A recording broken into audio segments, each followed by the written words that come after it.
Uma coisa muito interessante sobre palavras, nomes, fonemas, é que algumas vezes algo que é perfeitamente aceitável em uma língua é ofensivo em outra.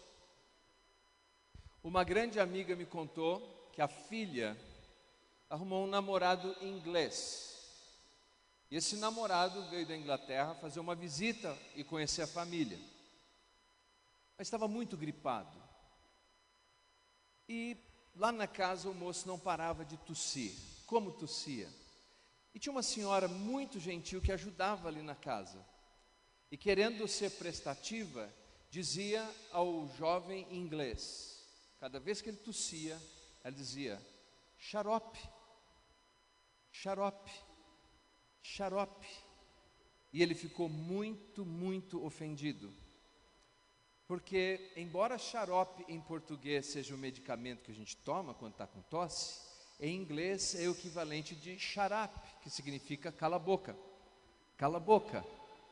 Veja você que o desejo dela de ajudar era legítimo, mas as coisas não saíram exatamente como ela imaginava. Você sabia que um dos nomes de Jesus, ou um dos títulos, e nós vimos alguns até agora, também é muito ofensivo para muitas pessoas? Abra sua Bíblia, por favor, no Evangelho segundo Mateus, capítulo 1. Evangelho segundo Mateus, capítulo 1, capítulo 1, e nós vamos considerar mais um dos nomes de Jesus nessa noite. Se você encontrou, por favor, diga amém.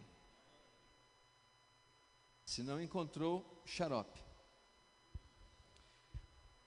A palavra de Deus diz assim, começando no versículo 22. Ora, tudo isso aconteceu para que se cumprisse o que fora dito pelo Senhor por intermédio do profeta.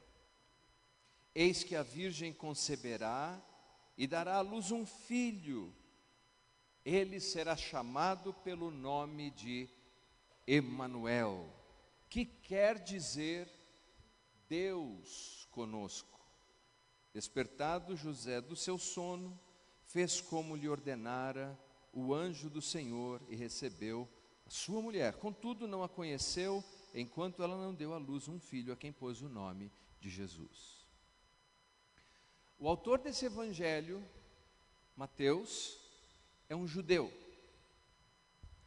O judeu tem na sua crença mais profunda a fé em um único Deus. O judeu é monoteísta. E da história nós sabemos que esse era um dos valores mais importantes para o judeu. Diz-nos a tradição judaica que durante o controle romano, os judeus eram orientados que se um soldado romano o obrigasse a comer carne de porco, que é um animal impuro para o judeu, ele deveria comer. Mas se o soldado romano tentasse obrigá-lo a adorar a Zeus ou qualquer outro falso deus, ele deveria morrer fielmente ao único Deus verdadeiro. Veja porque esse título de Jesus é ofensivo a muitas pessoas.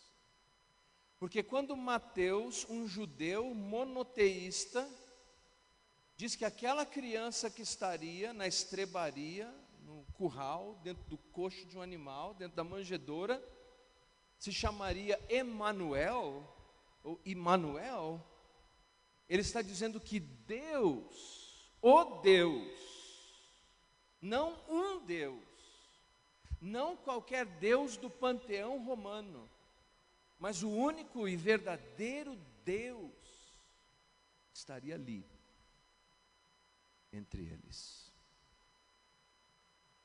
Eu recebi uma mensagem esses dias, tinha uma foto, um desenho, supostamente o que é uma aberração para um muçulmano, mas era uma reprodução suposta do profeta Mohammed, uma representação de Siddhartha Gautama, o Buda, uma reprodução de Moisés e uma reprodução de Jesus. E perguntava por que ele é mais importante. Veja você, Mohammed, o profeta do Corão, nunca teve o seu nascimento profetizado por ninguém. Nunca. Ele nunca disse que era Deus. Nunca. Siddhartha Gautama, o Buda, iluminado, que significa essa palavra, nunca teve o seu nascimento profetizado. E ele nunca disse ser Deus. Aliás, alguns registros históricos dizem que quando ele estava para morrer, ele disse: eu morro procurando a luz. Nós vimos com as crianças que cantaram lindamente nessa noite, que Jesus, Emanuel, é a luz do mundo. Moisés foi o grande libertador de Israel, mas longe dele de buscar de qualquer forma personificar o Deus Todo-Poderoso. A primeira vez que nós encontramos esse título, esse nome Emanuel, nós encontramos no livro do profeta Isaías, no capítulo 7. Lá em Isaías capítulo 7, 750 anos antes de Jesus nascer, a situação política era muito complicada. Se você acha que política é complicada hoje, leia a história, você vai ver que política sempre foi complicada. E naqueles dias, existia um grande poder, os sírios e também os assírios. E as tribos de Israel, o povo de Israel estava dividido entre reino do norte e reino do sul. O reino do norte tinha 10 tribos, era o maior número de pessoas. E o reino do sul era composto de apenas 2 tribos, um número pequeno de pessoas. E para enfrentar a Assíria, o reino do norte se uniu com os assírios. E nessa aliança eles queriam que os judeus, aqueles que estavam no sul, também se juntassem a eles. E os judeus pequenininhos tinham medo daquilo, porque as tribos do norte eram uma ameaça para eles. Mas o profeta Isaías disse: não entre nessa aliança, não entre por esse caminho, não se enverede para encontrar soluções políticas para vocês. Espere em Deus, espere em Yahvé, Ele vai livrar vocês. Disse isso para o rei Acaz.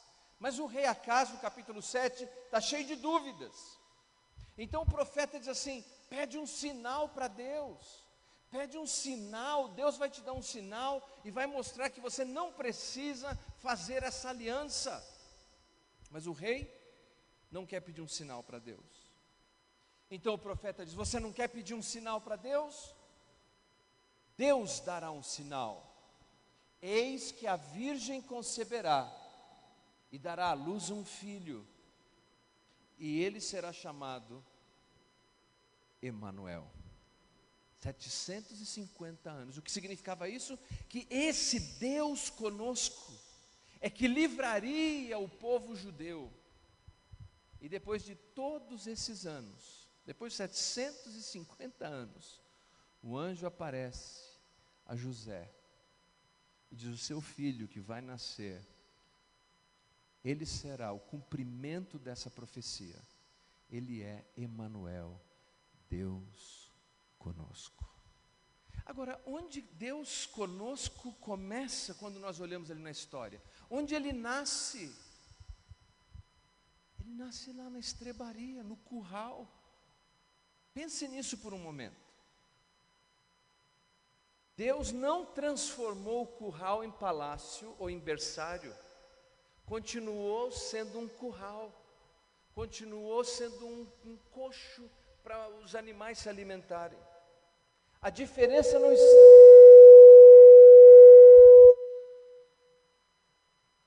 São as trombetas celestiais. A diferença não estava no ambiente, mas na pessoa que faz diferença. O nascimento imagine, você olha e vê ali aquela criança, e essa criança é Deus conosco. Onde? No curral. Onde? Na manjedoura. Nós temos uma ideia errada que se Deus está conosco, nós sempre estaremos num palácio. É a igreja que diz isso. Que se Deus estiver com você, você não anda de jegue, só anda de carro. Eu vi um pastor, inclusive, o irmãozinho chegou lá com o carrinho velho, disse: olha pastor, ora aí para agradecer a Deus pelo carrinho que eu consegui comprar. E o pastor teve a petulância, a arrogância de dizer: isso não foi Deus que te deu, foi o diabo. Que arrogância é essa? Que petulância é essa? O Deus conosco é o Deus que é Deus conosco, lá no curral, lá onde ninguém vê nenhum valor, Ele está presente. Essa palavra Deus conosco nos revela o desejo desse Deus maravilhoso de estar presente, como estava no jardim do Éden, na virada do dia se encontrava com o seu povo. Quem não aprende a enxergar Deus lá na manjedoura, nos momentos difíceis, nos momentos em que o ambiente não cheira bem, não vai conseguir ver Deus no palácio. Aquele menino, sem fazer nenhum milagre, transformou a vida dos homens sábios do Oriente. Lembram disso? Que foram procurar o recém-nascido rei dos judeus, àquela altura talvez com 2 anos de idade, um pouquinho menos. Onde eles foram procurar a primeira vez? No palácio de Herodes. Porque se vai nascer Emanuel, Deus quando deve estar no palácio, mas ele não estava. Talvez estava na casa já naquele momento, mas ainda era uma criança pequena. O Emanuel mudou a vida daqueles pastores que estavam no campo. O Emanuel, Deus conosco, mudou a vida de José, de um simples carpinteiro no norte da Galileia, em Nazaré, uma cidade obscura. Ele se transformou no José do Novo Testamento, que salva o Filho de Deus, que leva o Filho de Deus ao Egito, um dos países mais cultos daquela época. Meus queridos, quando Deus está conosco, e você está comigo aí, diga amém. Quando Deus está conosco, a primeira coisa que Deus quer mudar, não é o que está à nossa volta, não é o nosso templo, não é a nossa casa, não é o nosso carro, não é as nossas coisas, é quem nós somos. É isso que Ele muda primeiro. E quando nós o reconhecemos e vemos que Ele está presente, que Ele está conosco, o cheiro ruim que enfrentamos na manjedoura já não faz mais diferença, porque ali é um lugar de adoração. E Ele está com você. Ele está com você. Ele está com você. Você sabia que esse mês, na noite de 24 para 25, muitas pessoas vão se reunir, não é? Você tem planos de fazer alguma coisa lá com a sua família? Não, alguns vão fazer um franguinho assado, o outro vai fazer um viradinho, o outro vai fazer um ovo, mas cada um vai bolar alguma coisa ali para fazer, um vai viajar, mas há pessoas que vão passar do dia 24 para o dia 25 no hospital. Tem família, sem planejar uma ceia,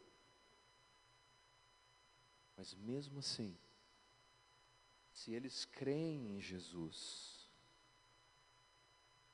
o Emanuel estará lá com eles, porque não importa onde estejamos, Deus está conosco. Quando cremos em Jesus, Deus está conosco. O que quer que a vida traga para você, ou trouxe para você esse ano, não se esqueça disso. Natal é a mensagem de que Deus está conosco, que Deus deseja estar conosco. E sabe, depois Jesus vai confirmar isso. Nos evangelhos, nunca ninguém morreu na presença de Jesus. Nem o ladrão da cruz, Jesus morreu antes dele. Enquanto Jesus estava ali, consciente, vivo, ninguém morreu.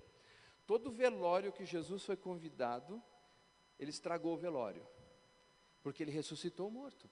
A minha maior frustração no meu primeiro ano de ministério foi quando me chamaram para fazer um velório, e eu fui primeiro na Bíblia olhar como é que Jesus fazia velório. Jesus não fazia, porque Ele é Emanuel, Ele é Deus conosco. Ele transforma a morte em vida, Ele transforma as pessoas do coração. Eu quero concluir apenas com uma história para vocês pensarem e levarem para casa nessa noite. Eu li sobre essa família nos Estados Unidos, que a casa acabou sendo incendiada. E o pai, puxando os filhos, correu para fora da casa, mas quando ele estava na porta, a filhinha dele se desprendeu da mão do pai e disse: meu ursinho, o meu ursinho ficou. E correu de volta para dentro da casa, e o pai tentou correr, mas foi impedido pelas chamas, e a menina correu para o quarto, subindo uma escadaria. O pai do lado de fora, desesperado, gritava chamando pela filha, que aparece na janela. E ele dizia: filha, eu estou aqui, pode pular que o papai te segura. Mas por causa das chamas e da fumaça, a menina não conseguia enxergar o pai. Então ela dizia: pai, eu não te vejo. Papai, eu não te vejo. E o pai disse assim: filha, você pode não estar me vendo, mas eu vejo você. Eu estou aqui. Confie em mim e pule. E como a história nos conta, a menina acreditou e pela fé se lançou aos braços do seu pai. Jesus, Yahvé salva, Cristo, o ungido, escolhido de Deus, o nosso sacerdote, o nosso profeta, o nosso rei, Emanuel, Deus conosco. O que quer que você esteja enfrentando nessa noite, se lance nos braços do Pai. Pai, eu não te vejo, Ele vê você. Vamos orar.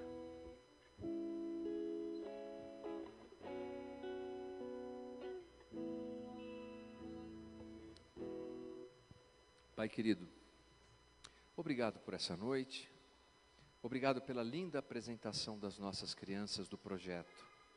Obrigado, Senhor, por cada pessoa que aqui se encontra e pela linda história registrada nos evangelhos sobre como se deu o nascimento do nosso Salvador.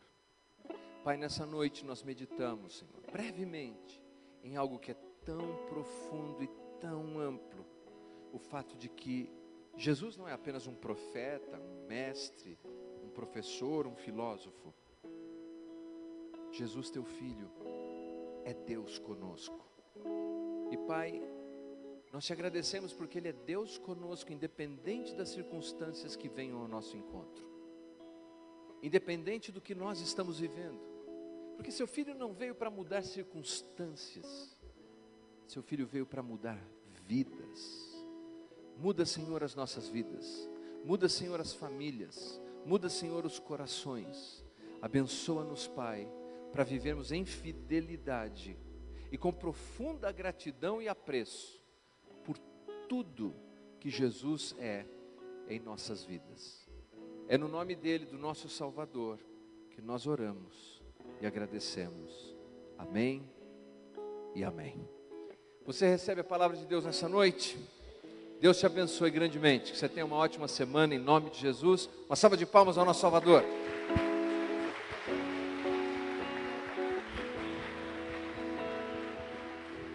O último recadinho, você que trouxe a criança do projeto para participar, para tomar o lanchinho, elas voltarão aqui no templo antes de ir embora, tá bom?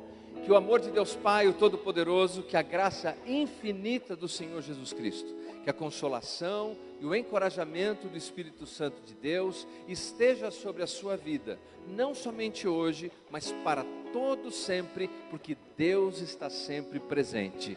Amém.